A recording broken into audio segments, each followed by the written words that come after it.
বাংলাদেশের কথা বললে সাকিব তামিমের নাম চলে আসে সবার উপরে। তথাপি জিম্বাবুয়ের প্রসঙ্গ টানলে নেইল জনসন, হিথ স্ট্রিকদের কথা আসে। প্রশ্ন করতে পারেন হঠাৎ করে দুই দেশের কিংবদন্তিদের কেন টানলাম। কারণ হলো আকাশে বাতাসে ভেসে বেড়াচ্ছে বাংলাদেশ দলের ব্র্যান্ড ভ্যালুর পতন হয়েছে। বাংলাদেশ ক্রিকেট দল নাকি জিম্বাবুয়ে হয়ে গেছে, আর তামিম সাকিব হয়ে গেছে নেইল জনসন ও হিথ স্ট্রিক। কথাটার সত্যতা কতটুকু?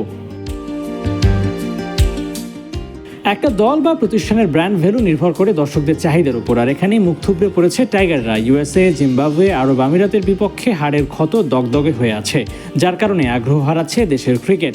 পাকিস্তানের বিপক্ষে সিরিজ খুইয়ে বাংলাদেশ দল আরও বেশি সমালোচিত হয়েছে। হবে নাই বা কেন? টেস্ট মর্যাদা পাওয়ার 2 যুগ পার হলেও কোনো ট্রফি নাই সাকিব তামিমদের ক্যাবিনেটে।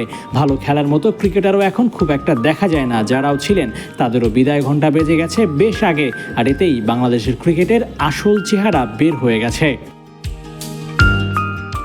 সাকিব তামিমরা দেশের বড় ব্র্যান্ড তো বটেই, বিদেশেও তাদের ভালো পরিচিতি আছে। এসব ব্যবহার করে বছরের পর বছর অ্যাডভান্টেজ নিয়েছে বিসিবি।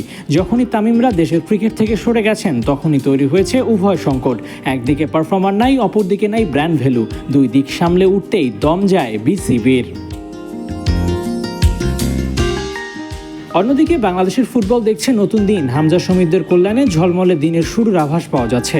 একদিকে ক্রিকেটের দিনানিপাত, অপরদিকে ফুটবলের সূর্য জাগরণ। চূড়ান্তভাবে মুখ থুবড়ে পড়ার আশঙ্কা দেশের ক্রিকেটের। বাংলাদেশ ক্রিকেটের পারভক্ত হয়ে থাকলে আপনার মনে প্রশ্ন জাগতেই পারে, এই বন্দি দশা থেকে মুক্তির কি কোনো পথ নেই?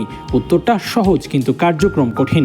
বড় দলের বিপক্ষে কিংবা বড় মঞ্চে অভাবনীয় কোনো সাফল্য পেলে হয়তো আবারও দর্শকপ্রিয় হতে পারে দেশের ক্রিকেট। লিটনরাও হতে পারেন সবচেয়ে বড় ব্র্যান্ড।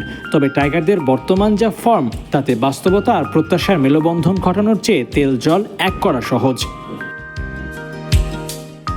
আবু নাইম, ৭১।